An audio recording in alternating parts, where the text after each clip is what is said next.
Bonsoir et bienvenue à cette nouvelle édition de Direct. Aujourd'hui, nous avons 3 volets à discuter ensemble. Le premier concernant la visite de l'émissaire américain. Il s'agit de l'envoyé spécial américain pour la Corne de l'Afrique, Jeffrey Feltman, qui a eu un entretien avec le chef de l'État Abdel Fattah el-Sisi autour de plusieurs sujets d'intérêt commun concernant la Corne de l'Afrique, notamment le barrage éthiopien de la Renaissance. Évidemment, c'est un sujet qui est au cœur des priorités de l'Égypte. Aussi, nous allons parler de l'économie égyptienne qui est considérée ou qui est qualifiée en tant que deuxième économie à l'échelle arabe, et ceci selon le Fonds monétaire international et selon aussi Fitch qui parle de la croissance positive de l'économie égyptienne malgré la pandémie. Nous allons aussi parler de la pandémie et passer en revue certaines mesures ayant été annoncées officiellement hier par le gouvernement égyptien. Nous allons commencer notre rencontre par un compte rendu concernant la visite de l'émissaire ou de l'envoyé spécial américain pour la Corne de l'Afrique, Jeffrey Feltman. Il a eu un entretien avec le chef de l'État durant lequel ils ont examiné un nombre de dossiers régionaux, notamment les derniers développements du dossier du barrage éthiopien de la Renaissance. Perihan Farou nous donne davantage d'informations.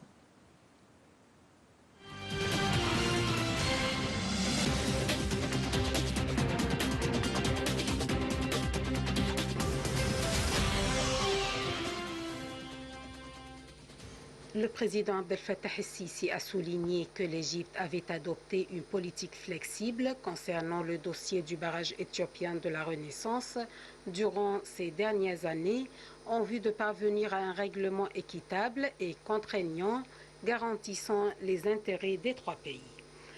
Le chef de l'État a ajouté que tous les efforts qu'avait déployés l'Égypte à cet égard lors des négociations n'avaient pas abouti vu l'absence de la volonté politique de l'autre côté. El-Sisi a fait ces déclarations lors de son entretien hier avec l'envoyé spécial américain pour la Corne de l'Afrique, Jeffrey Feltman. Le président a indiqué que le Caire œuvrait toujours en vue de parvenir à un accord sur le remplissage et l'activation du barrage à travers les négociations tenues sous l'égide de l'Union africaine. El-Sisi a souligné qu'il s'agissait d'une question d'existence pour l'Égypte qui n'accepterait aucune atteinte à ses droits au nord du Nil. El-Sisi a appelé la communauté internationale, surtout les États-Unis, à assumer ses responsabilités en essayant de résoudre cette crise. L'envoyé spécial américain pour la Corne de l'Afrique a pour sa part assuré que l'administration américaine œuvrait sérieusement en vue de résoudre cette question sensible, vu l'importance qu'elle représentait pour l'Égypte et toute la région.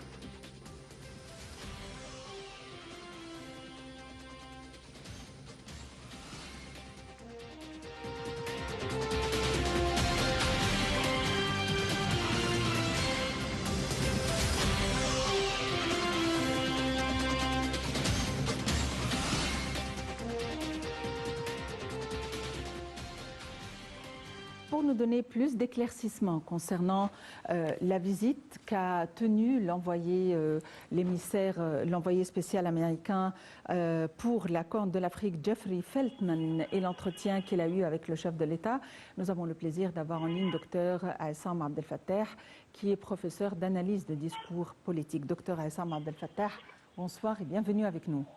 Oui, bonsoir. Docteur Aessam Abdel Fattah, le barrage de la Renaissance, le barrage éthiopien de la Renaissance est au cœur des priorités de l'Égypte et aussi au cœur des soucis de l'Égypte et de l'Afrique, notamment les pays de l'aval. Quel est l'intérêt de cette visite? Quels sont les points les plus importants et les caractéristiques les plus importantes ayant été débattues? Eh bien, il faut d'abord tenir compte d'une chose très importante, c'est que depuis très longtemps, l'Égypte et le Soudan ont appelé la médiation des États-Unis, l'administration américaine, pour résoudre le problème du barrage de Nahda, étant donné que l'Éthiopie a fait preuve d'obstination mythologique, je dirais, et parce qu'elle refuse justement que les accords entre les 3 pays soit quand même soit mise ou bien instituée de manière juridique, c'est-à-dire un accord officiel déclaré et aussi accrédité par tout le monde. Or, ici, l'Éthiopie insiste à faire le deuxième remplissage du barrage. Elle refuse complètement que tout cela soit écrit et soit officiellement, internationalement reconnu, afin de réserver et de ménager comme un espace où elle pourrait peut-être un jour changer d'avis. Alors ça c'est donc l'Égypte depuis très longtemps, même sous Trump a demandé la médiation. On se rappelle très bien le ministre de la trésorerie américaine, lui, il est intervenu sous Trump, et que maintenant avec l'administration a été remplacée par les démocrates, l'Égypte continue à demander cette médiation américaine afin de trouver une solution à la crise. Or, comme vous le savez, c'est que l'Éthiopie, jusqu'à maintenant, ne change pas d'opinion, ne change pas d'avis. Elle insiste sur le deuxième remplissage, elle insiste à ce que l'accord entre les trois pays ne soit pas en fait officiellement, je dirais, rédigé, officiellement reconnu, officiellement assorti de sanctions, par exemple. Et ça, c'est très important pour l'Égypte, que l'administration américaine demande. L'Égypte a demandé, en fait, cette médiation. Il a même demandé l'intervention du Conseil de sécurité. Or, le Conseil de sécurité a renvoyé le dossier, encore une fois, à l'Union africaine. Et l'Union africaine, on sait très bien qu'il a fait preuve de, je ne dirais pas incompétence, mais simplement, il n'a pas fait bouger les choses. Et donc, Docteur Assam Abdel Fattah, le dossier a été mondialisé, comme vous l'avez mentionné, et ça a été soumis au Conseil de sécurité des Nations Unies. Et le Conseil de sécurité l'a soumis à son tour à l'Union africaine. Donc, peut-on dire que la mondialisation de ce dossier n'a pas été efficace jusqu'à présent? Non, mais non, c'est une convention, je dirais, vous savez, moi ça me fait penser en fait à un accord qui n'est pas officiellement reconnu. C'est-à-dire quand il y a un accord et on veut qu'un accord, par exemple, officiel, un accord juridiquement reconnu, internationalement reconnu, il faut que les trois parties, le Soudan, l'Éthiopie, l'Égypte, d'abord signent un accord et que l'accord sera ensuite déféré au Conseil de sécurité, aux Nations Unies, afin d'être accrédité. Il y a une démarche de formalité qui doit être remplie afin que l'accord oblige ou contraint l'Éthiopie à respecter les articles de cet accord. Or, l'Éthiopie refuse. Pourquoi? L'Éthiopie refuse sous prétexte qu'elle ne veut pas charger les générations futures d'un accord signé par le gouvernement actuel. Elle veut dire, je ne peux pas obliger les générations futures de se soumettre aux obligations que je signe. Et ça, c'est un prétexte, certainement, un prétexte banal, parce que généralement, vous savez que quand un gouvernement signe un accord, l'accord, certainement, oblige et contraint les générations futures. Et ça, c'est une démarche très connue. Or, l'Éthiopie cherche de tous les moyens, par tous les moyens, elle cherche une issue ou bien une sortie, afin d'éviter d'être chargée de quoi que ce soit. Maintenant, l'Égypte, en fait, espère que la médiation américaine de Biden puisse faire quelque chose. Bon, la question qui se pose actuellement, à quel point cette médiation pourrait être utile? Est-ce que l'administration américaine est disposée à exercer une pression sur l'Éthiopie? Admettons que oui. Est-ce que cette pression sur le gouvernement éthiopien pourra faire changer la position de l'Éthiopie? Personnellement, je doute. Moi, j'en doute. C'est-à-dire que la médiation américaine, moi, je doute qu'elle puisse faire quelque chose.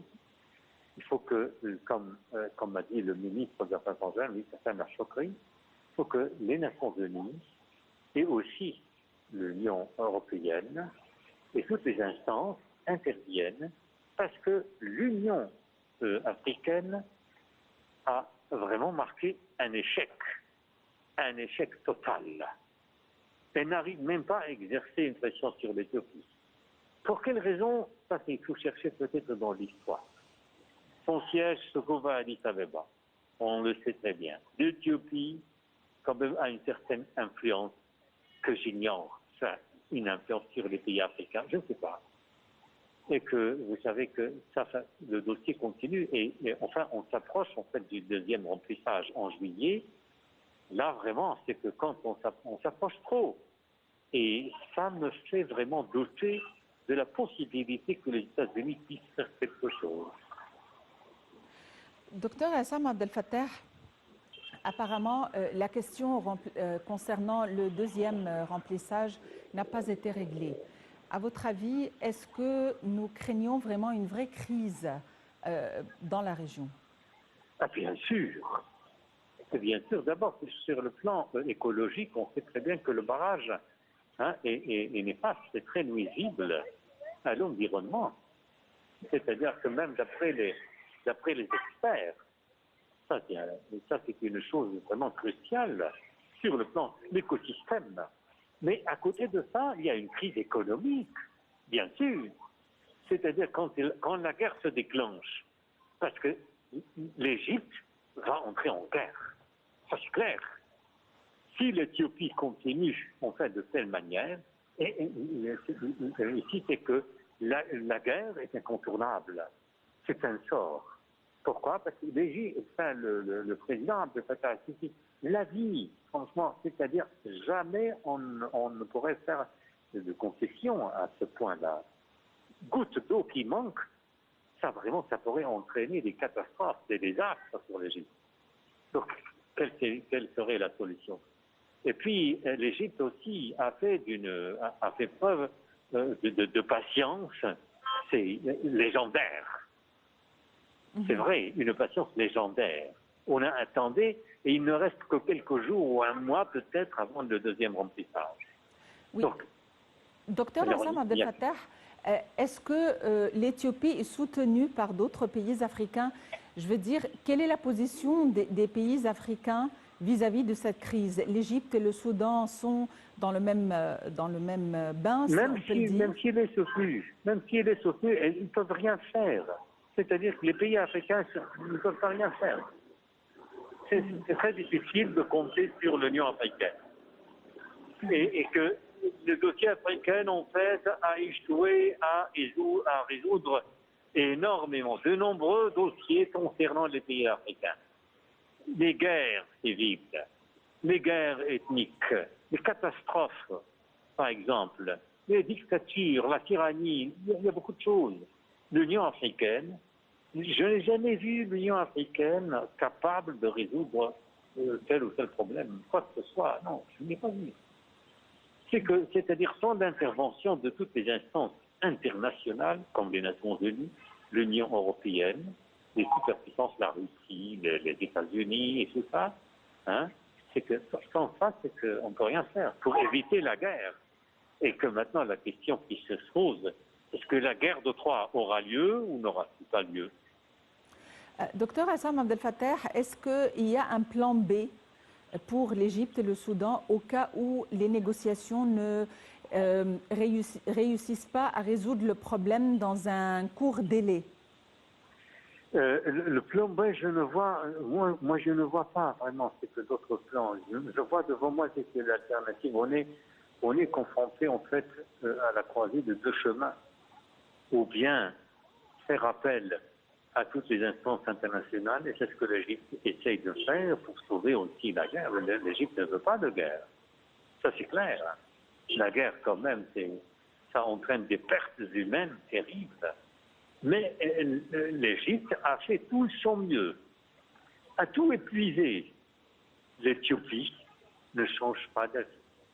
Obstination épouvantable. On n'a jamais vu de telle obstination, à tel point qu'on est même parfois, on doute parfois de l'existence des forces qui tirent les ficelles quelque part. C'est-à-dire qu'il y a quelque chose qui se passe. Est-ce que l'Éthiopie n'a jamais changé, n'a jamais changé d'opinion? Elle continue et elle insiste. Donc, c'est-à-dire que dit d'accord, je suis prêt à la guerre. OK. Docteur Hassam Abdel Fattah, à la lumière de la pandémie du coronavirus, quels sont les problèmes majeurs dont souffre l'Afrique à l'heure actuelle? Est-ce que vous pourriez répéter la question parce que À la lumière de la pandémie, quels sont les problèmes majeurs ou les défis majeurs auxquels l'Afrique se confronte et doit se confronter pour plusieurs années? À côté de la pandémie, il y a la famine. Il y a la famine, la pauvreté, absence totale enfin, il n'y a pas de développement, investissement. Jusqu'à maintenant, c'est que l'Afrique, vous savez que c'est pas seulement la pandémie du Covid, il y a d'autres choses.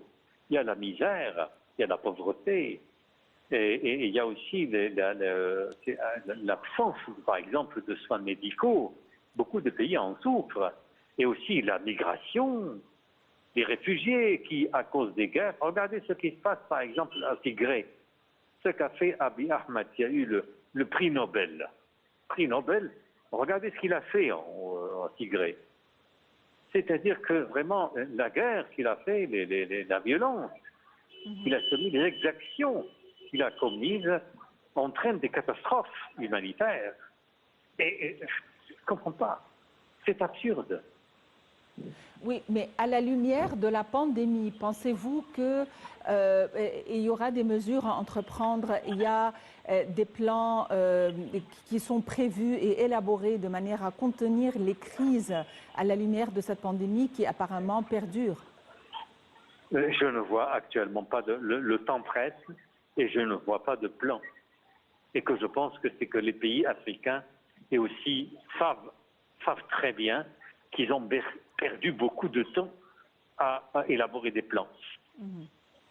Docteur Hassam Abdel Fattah, pour revenir au barrage de la Renaissance, la présence de l'envoyé spécial américain pour la Corne de l'Afrique est une médiation. À votre avis, est-ce que la médiation américaine réussirait réellement à trouver une issue à la crise, alors que l'Amérique était toujours présente dans ce problème? Non, je ne pense pas. C'est trop tard. C'est trop tard. Il ne faut rien faire. Docteur Hassam, c'est trop tard. Oui. Docteur Hassam Abdel Fattah, l'Égypte, puisque c'est un pays évidemment africain et selon le Fonds monétaire international et en dépit de la crise, apparemment l'économie égyptienne est qualifiée deuxième économie à l'échelle arabe. À votre avis, quels sont les qualificatifs de cette économie? Comment peut-on la décrire? Quels sont quoi? Quels sont les éléments qui sont susceptibles de qualifier cette économie? Comment peut-on qualifier les qualificatifs de cette économie? Comment peut-on la qualifier? C'est-à-dire que c'est une économie qui se redresse très bien, c'est une économie en fait qui persévère dans la construction, dans les investissements et aussi dans on a vu, c'est-à-dire à la réalisation des projets infrastructurels majeurs et qui a fait preuve aussi de grands succès. Ça, on le voit, tout le monde peut le voir. L'Égypte était le premier pays à soutenir le développement durable. L'Égypte tient toujours des conférences annuellement avec tous les pays africains pour les encourager aux investissements et pour les encourager à compter sur eux-mêmes. L'Égypte a joué un rôle historique pour la création du marché libre entre les pays africains. Alors, l'Égypte a fait beaucoup de choses. Beaucoup de choses, énormément de choses. C'était non seulement pour sa propre économie, mais pour l'économie de tous les pays africains. Et c'est-à-dire des choses que l'Éthiopie n'a pas faites et ne pourra jamais le faire. L'Éthiopie, actuellement, vous savez, il y a combien de milliards, des centaines, plus de centaines même, d'ethnies qui sont en guerre. Et son peuple souffre de famine. Mais le problème, c'est que Abiy Ahmed politise la question du barrage de Nahda. Il veut créer l'illusion, il veut justement faire croire à tous les Éthiopiens que le barrage de Nahda, ça va ouvrir beaucoup d'horizons, économie, électricité, énergie. Et c'est pour cela que le peuple, malheureusement, devient maintenant obsédé par ce projet, sous l'influence d'Abiy Ahmed. Alors le problème, actuellement, a dépassé toutes les mesures. Pourquoi? Parce que toutes les limites. Parce que ce n'est plus un problème politique ou bien économique. Non, le problème, c'est un problème dans lequel le peuple éthiopien est impliqué. Le peuple éthiopien, maintenant, est obsédé par le projet de barrage de Nahda. C'est-à-dire qu'il pense que le barrage de Nahda, c'est une question de vie ou de mort. Et ça, c'est le problème. Pourquoi? Parce qu'il est sous l'illusion que lui a créé Abiy Ahmed. Oui, vous avez bien parlé d'obsession et d'illusion. C'est clair que l'Éthiopie a le droit de se trouver un moyen pour fournir à la population de l'électricité, pour leur fournir de l'eau. Et l'Égypte ne nie pas ce droit, ni le Soudan d'ailleurs. Mais est-ce que les choses doivent vraiment se dérouler de cette manière? Ou c'est vraiment une obsession de grandiosité? Non, on sait très bien que l'Égypte veut que l'Éthiopie continue à construire le barrage de Nahda. Mais elle veut que les choses soient simplement juridiquement bien établies. C'est-à-dire en respectant toutes les conventions et les accords internationaux. L'Égypte veut que les choses soient bien claires, bien établies et juridiquement et sur le plan même de justice reconnues. C'est-à-dire, respectons les règles, le droit international. L'Éthiopie ne veut pas ça. Jusqu'à maintenant, l'attitude éthiopienne, on le sait très bien lorsqu'il y a eu une réunion aux États-Unis, le représentant de l'Éthiopie a renoncé, n'a pas assisté, parce qu'il sait très bien que la position de l'Éthiopie est illégale et contraire au principe du droit international. Alors, vous voyez, mais le problème, c'est que ici, vous savez que le peuple éthiopien est soumis à son gouvernement, est soumis peut-être aux médias, à la publicité, c'est que le barrage de Nahda, c'est votre sort, l'Égypte veut nous empêcher, il attribue à l'Égypte une image qui n'est pas correcte, qui ne correspond pas à la réalité. Docteur Essam Abdel Fattah, vous êtes professeur d'analyse de discours politique. Merci d'avoir été avec nous aujourd'hui.